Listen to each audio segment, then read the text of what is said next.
Hey everyone, it's Cathy Zielske back again on the Simon channel with another installment of Easy with me, CZ. Today we're going to take an intricate and gorgeous floral die cut and we're going to add color behind it in such a quick and easy way. If you're not all about paper piecing, then think ink blending. It's easy and fast. Let's take a quick look at the core products that I'll be using today. I've got the Spring Blooms Corner die. This is a gorgeous die, very intricate floral. Love it, love the size of it. And then I'm going to be using a rainbow of Simon Says Stamp inks. I've just got Duckling, Melon, Jellybean, Cotton Candy, and Audrey Blue. And that's what I'm going to use to create my color. Plus we'll have a few other products as we go. The first step is to cut a panel from some Neenah Solar White in the classic Crest 110-pound weight. And this is just a waffle flower layers die. So I'm going to run that through and get my panel cut to size. And then I'm going to take that beautiful die, position it exactly where I want it on my card base, and go ahead and run that through to get my cut. And that's what it looks like. So I'll bring it over to my workspace, and I've just got a piece of craft foam underneath, and I'll use my craft pick and just pop out all of the parts that did not just fall away. And look at how pretty that is. I'm going to flip it over, and I do this a lot with intricate dies. I'm going to take some low-tack tape and just run it over the back side to pick up some of the die hairs. You know what I'm talking about? Like even when you get a good cut, sometimes you have little paper hairs. And then I've trimmed down another panel to be slightly smaller than the ornate panel because this is going to nestle behind, and this is what I'm going to ink blend on. So I'm just positioning the die to kind of get my bearings of where I'm going to ink blend, and all I'm going to do is add a rainbow of color. This is a really great way to practice ink blending because all you're doing here is layering color in rainbow order. And it doesn't have to be perfect, you know?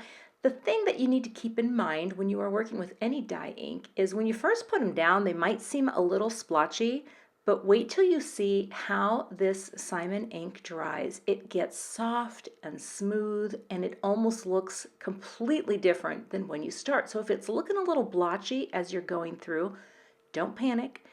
Trust the process. Just keep blending. Now I've got just a 5-color rainbow here, and I'm overlapping my colors a little bit, but the nice thing is you don't have to worry about it being perfect or contained in any specific way. You just ink blend. And then when you're done, keep going over some areas to reblend to get them to look how you want them to look. I'm bumping up a little bit of the color here, and then I'm going to set this aside to dry. But now you can see that is how you are going to add color behind the die cut. I'm going to use spray adhesive on the die cut panel because I think it's a quicker way to get adhesive on every little area. And once I've got a layer of adhesive on there, I'm going to flip over the ink blended panel, position it, and press it down. I'll bring in my bone folder to give it a nice press, flip it, and give it another press just to really press down all of those little intricate areas. And that is gorgeous. I'm going to prep my card base. This will be a USA 2. That means 4 1/4 wide by 5 1/2 tall. Give that a good press on the score line. And then I've got 3 strips of foam tape on the back of the panel. I'm going to pop that up. And you can already see how it has dried back. I had about a 10-minute break in between the ink blending and this part of the video. And it's just so soft and lovely. You could also do it horizontally as well. You don't have to go vertical.